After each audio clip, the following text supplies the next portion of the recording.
Tamil Nadu BJP అధ్యక్షుడు అన్నామలైపై వేటు తప్పదా? వారం రోజుల్లో తమిళనాడు బీజేపీకి కొత్త బాస్ వస్తారా? అన్నాడీఎంకేతో పొత్తుకు తహతహలాడుతున్న బీజేపీ కీలక నిర్ణయాలు తీసుకోబోతోంది. దీంతో అన్నామలై భవితవ్యంపై తీవ్ర ఉత్కంఠ నెలకొంది. తమిళనాడు బీజేపీ అధ్యక్ష పదవి నుంచి అన్నామలైను తొలగిస్తారా? తమిళనాడు బీజేపీకి కొత్త బాస్ వస్తారా అన్న విషయంపై తీవ్ర ఉత్కంఠ నెలకొంది. వారం రోజుల్లో ఈ విషయంపై క్లారిటీ వచ్చే అవకాశం ఉంది. వచ్చే ఏడాది జరిగే తమిళనాడు అసెంబ్లీ ఎన్నికల కోసం బీజేపీ సన్నాహాలు ప్రారంభించింది. మళ్లీ అన్నాడీఎంకేతో జతకట్టేందుకు సిద్ధమైంది బీజేపీ.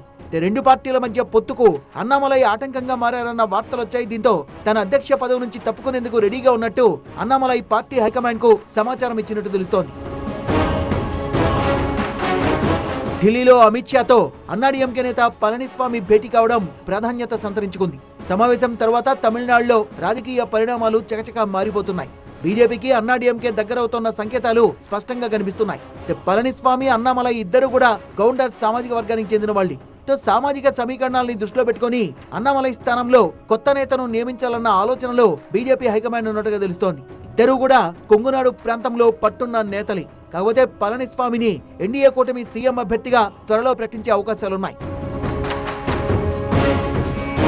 అన్నామలై తీరుతోనే 2023లో ఎన్డీఏ కూటమికి అన్నాడీఎంకే దూరమైంది.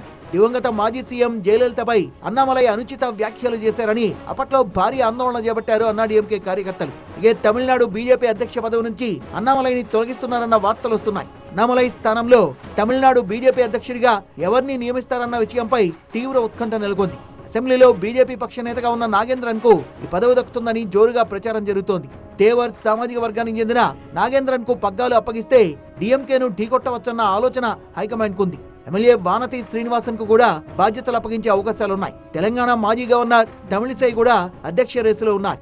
తమిళనాడు రాజకీయాల్లో ఆమె కీలక పాత్ర పోషిస్తున్నారు. డీలిమిటేషన్ వ్యవహారం, త్రిభాషా సిద్ధాంతంపై కేంద్రాన్ని తరచుగా ఇరుకును పెడుతున్నారు డీఎంకే నేతలు. అందుకే స్టాలిన్ ను ఢీకొట్టడానికి ఓ మెట్టు కిందకు దిగి రావాలన్న ఆలోచనతో ఉంది బీజేపీ హైకమాండ్. అందుకే అన్నాడీఎంకేతో కలిసి అసెంబ్లీ ఎన్నికల్లో పోటీ చేయడానికి రెడీ అవుతోంది.